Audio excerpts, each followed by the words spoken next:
Elsie Kerns here, and I have a question this week. Do your plants talk to you? Ethnobotanists traveled around the world to find out how indigenous cultures use their plants for medicine. They were curious as to how the medicine men and shamans knew exactly what to use these specific plants for. So they asked them, how do you know what to use those specific plants for? And the medicine men looked at them kind of puzzled and said, why, the plants talk to us. They tell us. Whether it's in dream time or ceremony, they depended on the plants letting them know what each one was specifically to do to help their patients.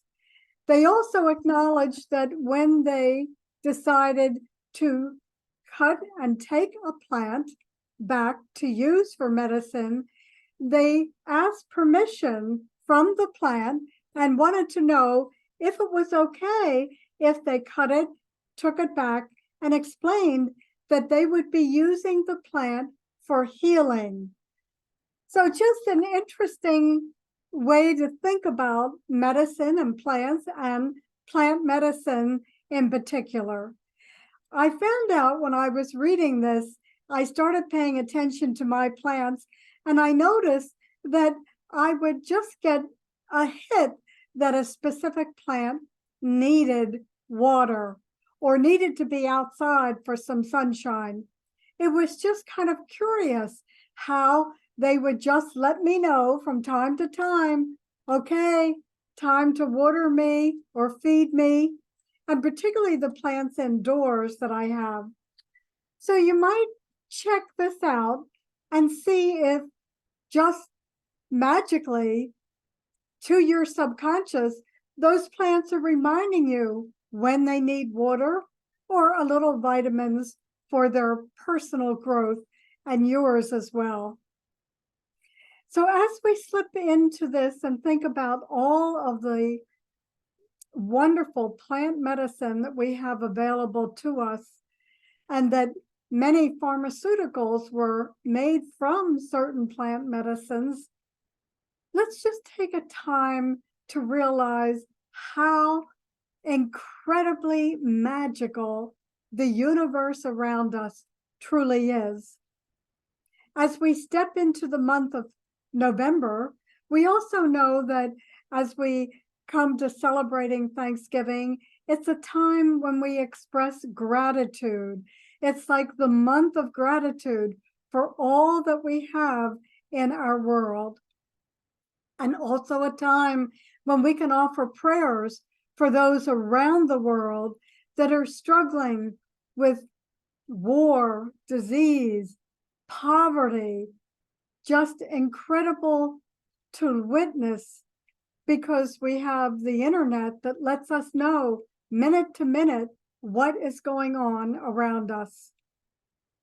So let us take a moment to just be thankful, to acknowledge to the universe our gratitude for everything that we have.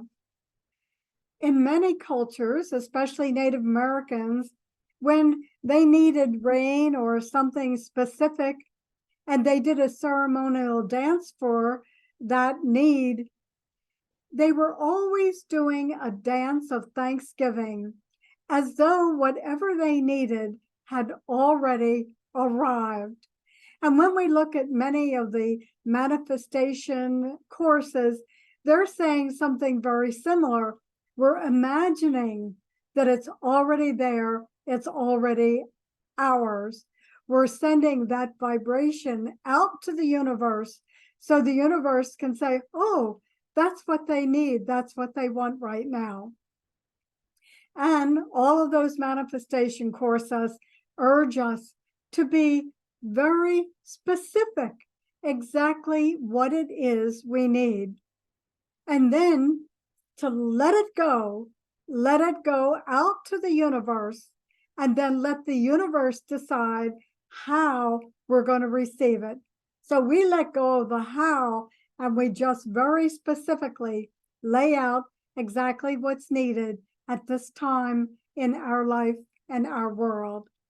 So start paying attention to your plants and notice when and how they talk to you. Thanks for joining me. This is Elsie Kerns, your Overwhelm Warrior. And if there's any way I can help you, reach out to overwhelmwarrior.com. Enjoy the week ahead, and I'll see you next week.